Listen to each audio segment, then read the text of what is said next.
मुंबई काँग्रेस कार्यालय तोडफोड प्रकरणाची काँग्रेस वरिष्ठांनी माहिती घेतली आहे। काँग्रेस अध्यक्ष मल्लिकार्जुन खरगे यांच्यासह राहुल गांधी आणि प्रियंका गांधी यांनी माहिती घेतली आहे। खरगेंनी पक्षासोबत आपल्या सोबत उभा असल्याची ग्वाही वर्षा गायकवाड यांनी दिली आहे।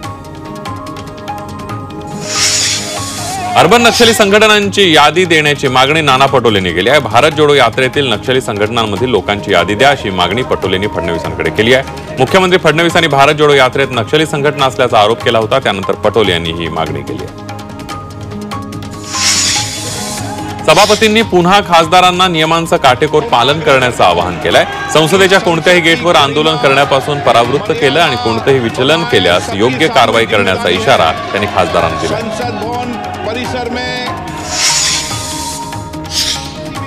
नागपुरात उपमुख्यमंत्री अजित पवारांनी शिवसेनेचे आमदार सुहास कांदेंची भेट घेतली आहे। अजितदादांनी नाशिकला न्याय दिला अशी खोचक प्रतिक्रिया यावेळेला भुजबळांच्या नाराजीवर सुहास कांदेंनी दिली आहे। तसंच भुजबळांनी महायुती विरोधात काम केल्यामुळे त्यांच्या मंत्रिपदावर गंडांतर आलं असल्याचंही सुहास कांदेंनी म्हटलंय। कोल्हापुरातील जिल्हाधिकारी कार्यालयामध्ये जनसुनावणीमध्ये राज्य महिला आयोगाच्या अध्यक्षा रुपाली चाकणकरांनी उपस्थिती लावली। या जनसुनावणीमध्ये तक्रारी मांडण्यासाठी महिला मोठ्या संख्येने उपस्थित राहिल्या। पोलिसांकडून योग्य ती मदत मिळत नसल्याची तक्रार यावेळेला चाकणकरांकडे महिलांनी केली आहे। भाजप नेते विनोद तावडेंनी शिर्डीमध्ये साईबाबांच्या समाधीचं दर्शन घेतलं। महाराष्ट्रातील जनतेने जो विश्वास दाखवलाय तो सार्थ करत आम्हाला 5 वर्ष जनतेची कामं करण्याची शक्ती मिळावी अशी प्रार्थना तावडेंनी केल्याचं सांगितलं। मुंबईत भाजप विरोधात काँग्रेस आक्रमक झाली आहे। मंत्रालयासमोर काँग्रेसनं आंदोलन केलंय। दरम्यान अमित शहांच्या राजीनाम्याची मागणी करण्यात आली आहे। पोलिसांकडून आंदोलकांची धरपकड करण्यात आली। अमित शहा यांनी बाबासाहेब आंबेडकर यांच्याबद्दल केलेल्या वक्तव्याचा अकोल्यामध्ये निषेध नोंदवण्यात आला। आंदोलकांनी जिल्हाधिकारी कार्यालयासमोर निषेध नोंदवत अमित शहांच्या राजीनाम्याची मागणी केली आहे। नागपुरात महाविकास आघाडीच्या आमदारांनी विधान भवनाच्या पायऱ्यांवर आंदोलन केलं। संविधानाची प्रत आणि बाबासाहेबांची प्रतिमा घेऊन महाविकास आघाडीच्या आमदारांनी सरकार विरोधात जोरदार घोषणाबाजी केली। येवल्यामध्ये आंबेडकरवादी नागरिकांनी धरणं आंदोलन केलंय। अमित शहांविरोधात अॅट्रॉसिटीचा गुन्हा दाखल करण्याची मागणी आंदोलक करतात। संभाजीनगरमध्ये उद्धव ठाकरे पक्षाकडून गृहमंत्री अमित शहा यांच्या विरोधात आंदोलन करण्यात आलं। शहांनी डॉक्टर बाबासाहेब आंबेडकर यांच्यावरून केलेल्या वक्तव्यावर ठाकरेंच्या शिवसेनेनं आक्रमक होत जोरदार घोषणाबाजी केली। जोपर्यंत जाहीर माफी मागत नाही तोपर्यंत त्यांनी राजीनामा द्यावा अशी मागणी चंद्रकांत खैरेंनी केली। जालन्यात शिवसेना ठाकरे पक्षाकडून गृहमंत्री अमित शहांच्या विरोधात आंदोलन करण्यात आलंय। अमित शहांनी आंबेडकरांविषयी केलेल्या वादग्रस्त वक्तव्याचा निषेध केलाय। दरम्यान शहांविरोधात घोषणाबाजी करत त्यांनी राजीनामा द्यावा अशी मागणी केली आहे। नागपुरात युवक काँग्रेस नेते बंटी शेळके यांच्या नेतृत्वात विधिमंडळावर मोर्चा काढण्यात आला।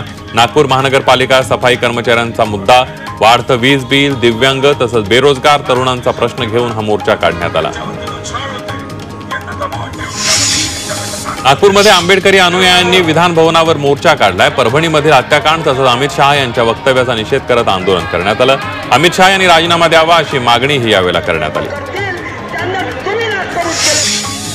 साताऱ्यात विविध आंबेडकरी संघटनांनी पाटण तहसील कार्यालयावर मोर्चा काढलाय। परभणीतील भारतीय संविधान शिल्पाच्या विटंबनेची घटना, भीमसैनिक सोमनाथ सूर्यवंशींचा पोलीस कोठडीतला संशयास्पद मृत्यू, केंद्रीय गृहमंत्री अमित शहांचं आंबेडकरांबाबत वादग्रस्त वक्तव्य, बांगलादेशात हिंदूंवरील हल्ले या घटनेच्या निषेधार्थ हा मोर्चा काढण्यात आला। ठाणे वस्तू आणि सेवा कर विभागाच्या शासकीय कर्मचाऱ्यांनी कामबंद आंदोलन केलंय। आज या आंदोलनाचा 3रा दिवस आहे। प्रशासनाकडून कोणताही प्रतिसाद मिळाला नसल्यानं आंदोलन सुरूच राहणार असा इशारा कर्मचाऱ्यांनी दिलाय। रत्नागिरी जिल्ह्याच्या इतिहासामध्ये पहिल्यांदाच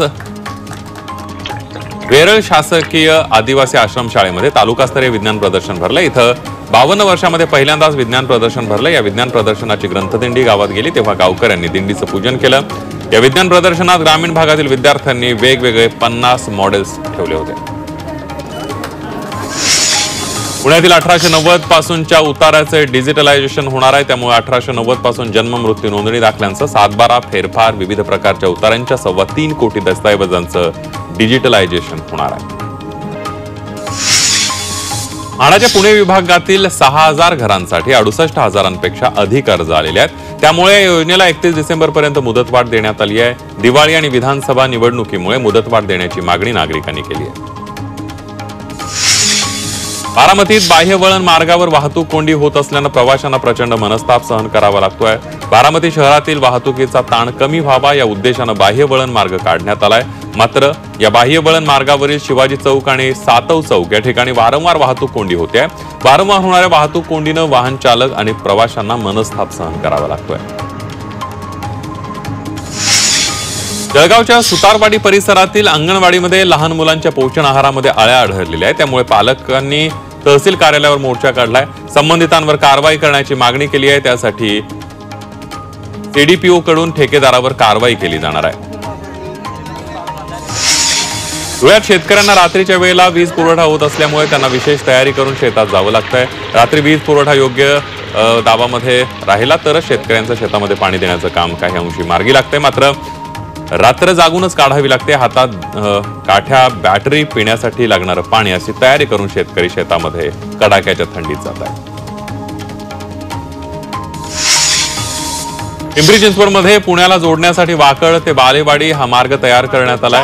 मात्र या पुलाला जोडणारी 200 मीटरची जागा पुणे महापालिकेला संपादन करता येत नसल्यानं गेल्या 4 वर्षांपासून हा पूल वापराविना पडून आहे. त्यामुळे हा पूल सुरू करण्याची मागणी करण्यात आली आहे.